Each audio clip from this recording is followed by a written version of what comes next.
आज के जनप्रतिनिधियों को भाई साहब माफ कीजिएगा, कोई चिंता नहीं है। इनको बस एक ही चिंता है कि चुनाव आएगा, जात पात की बात करेंगे, हिंदू मुसलमान की बात करेंगे, इधर उधर की बात करेंगे, लंदफंद देवानंद की बात करेंगे और करके सत्ता पर काबिज हो जाएंगे। नाम उठा करके देख लीजिए, डॉक्टर मोहम्मद शहाबुद्दीन, जिनको विकास पुरुष सिवान ने नहीं कहा बल्कि पूरे देश ने कहा विकास पुरुष डॉक्टर मोहम्मद शहाबुद्दीन को। आपकी उल्फत को हम नाकाम न होने देंगे, आपकी उल्फत को हम नाकाम न होने देंगे, आपकी दोस्ती को हम बदनाम न होने देंगे।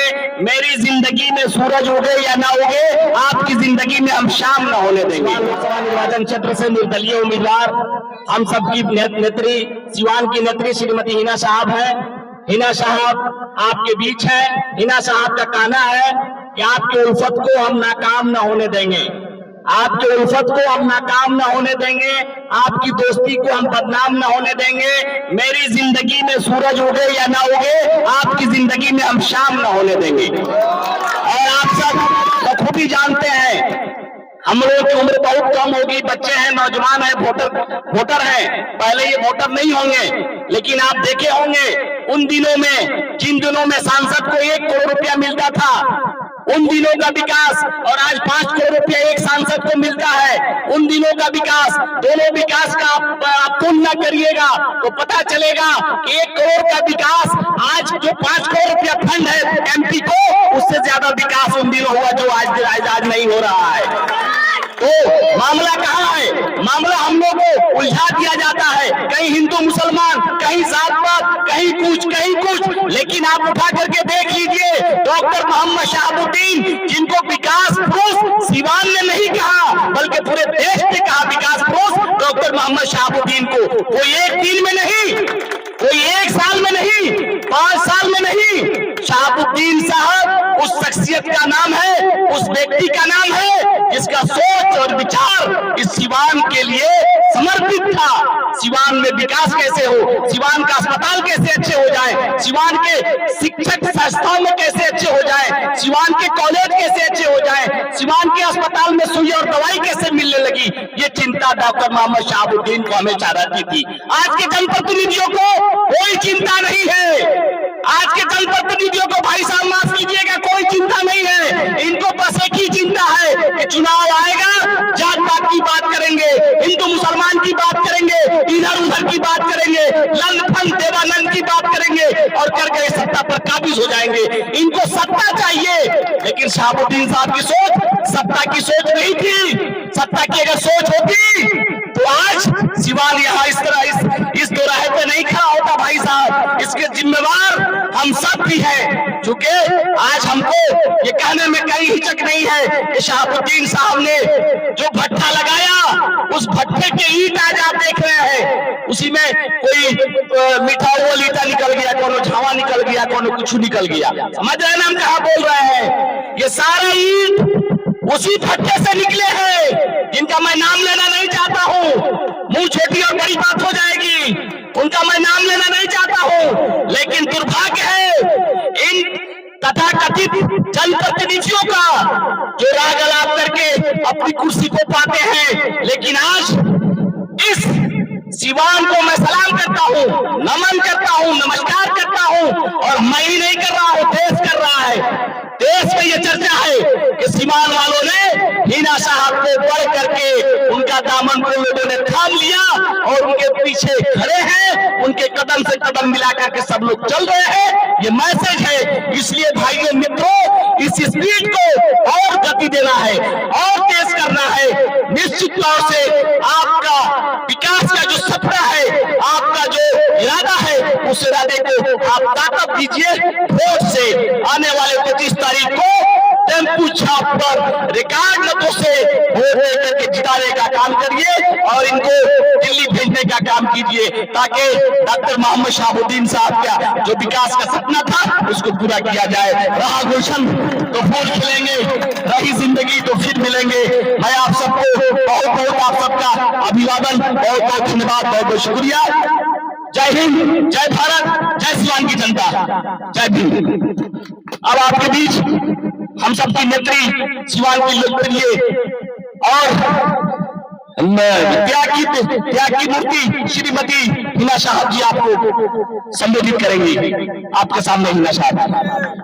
आपकी 40 समय हो गए हैं, अभी डंडा लौट जाएगा।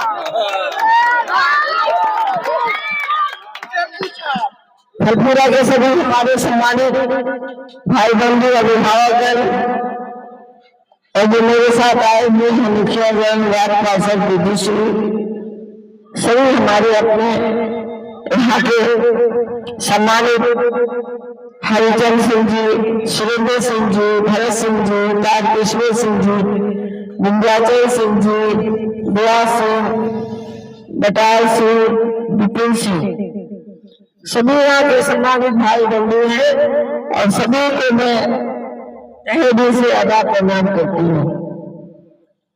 बात क्या है, बात तो इतनी करनी है मुझे सीधे और सरल भाषा में कि मैं जिस परिवार की हूँ आप सब जानते हैं।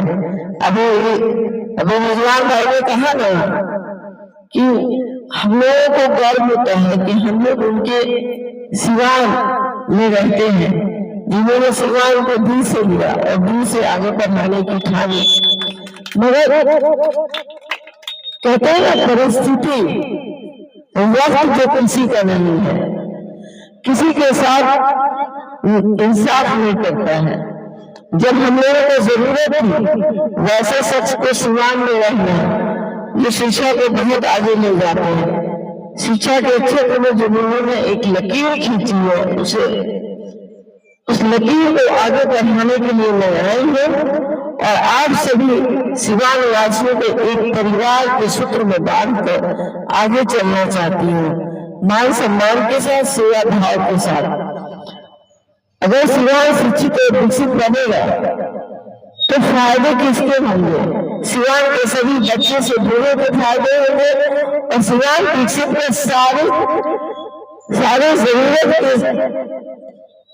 सारी जरूरियात के चीज होते हैं। जैसे हमारे हॉस्पिटल है, स्कूल है, कॉलेज है, प्रशासन से सेवा है, ब्लॉक से सेवा है और हमारे वार्ड पार्षद से, बीडीसी से, मुखिया से, सभी से सेवा लेनी है।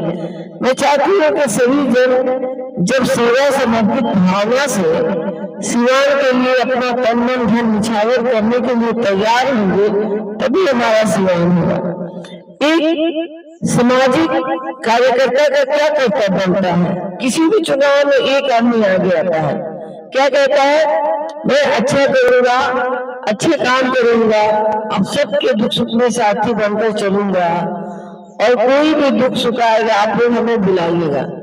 लेकिन बड़े बड़े बात करने से नहीं होता है, जो बात कीजिए उस पर परफेक्ट उतरिए, बात करिए तो उसको निभाइए।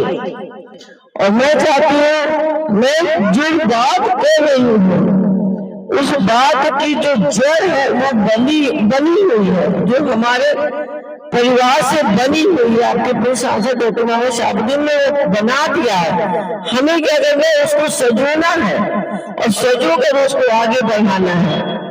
अब शिक्षा का क्षेत्र उन्होंने इतना विकसित किया है, आज सरकारें भी उस पर बहुत बड़े काम कर रहे हैं। जैसे हमारे सिवान में सरकारी इंजीनियरिंग कॉलेज तो खुल गया है, अब देखिए हमारे सिवान में मेडिकल कॉलेज भी खुल गए हैं, प्लस उसमें बड़े हॉस्पिटल भी बन रहे हैं, प्लस उसमें बच्चों के लिए हॉस्टल भी बन रहे हैं। क्यों?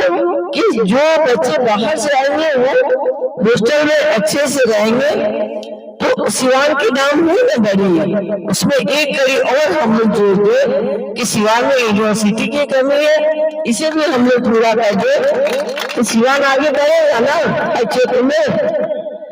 तो हमारी माँ बहनों की जो सोच होती है, राशन नहीं मिला, किरासन नहीं मिला, इसके लिए सारे लोग हैं, राशन किरासन घर द्वार देने के लिए, गली मोहल्ला में सफाई और नाला के लिए हम लोग थोड़ा आगे स्टेप का सोचे, बड़े पैमाने पर सोचे, अपने बच्चों के लिए सोचेंगे तभी तो हमारा सिवान आगे बढ़ेगा। मैंने कहा अगर जो बच्चे के माँ बाप थोड़े से इकोनॉमिकल प्रॉब्लम में है, जैसे पैसे की कमी है, उन्हें मैं अगर वो जुझारू है, पढ़ने में आगे चलना चाहते हैं, पढ़ाई में कोई उनकी सोच है, उस सोच के साथ मैं रहूंगी और उन बच्चों को आगे करने भी में मैं रहूंगी। यही सोच हमारी है कि सीमांत की सेवा करनी है। बहुत बहुत धन्यवाद।